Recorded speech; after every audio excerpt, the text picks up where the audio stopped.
Отбасы дегеніміз сүйіспеншіліктің, ынтымақтастықтың, құрметтің ошағы болып табылады. Отбасын сақтаудағы бірден бір жолы отбасындағы ер мен әйелдің өзіне деген берілген жауапкершіліктері.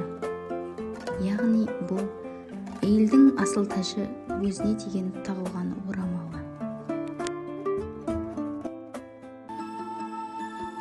Орамал мың ғасырлық мода.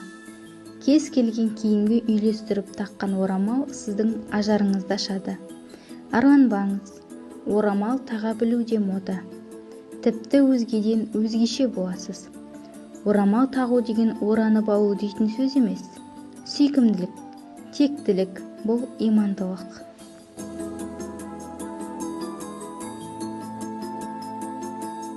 Орамал сыйластығыңыз.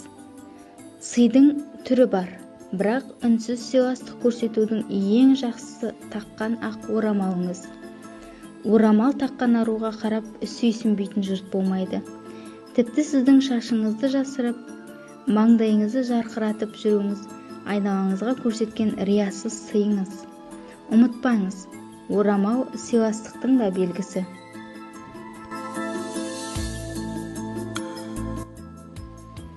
Бірінші байлық денсаулық, екінші байлық ақжаулық демекші. Орамал қай заманда да, қай уақытта да, қай елде де өте үлкен құрмет пен қасиетке ие болған.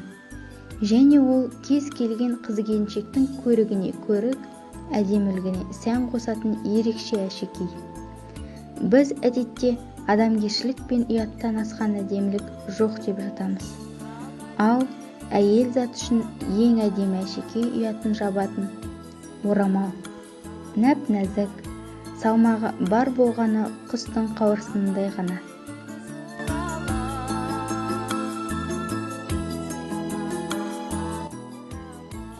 Орамал ақ босағаңыз.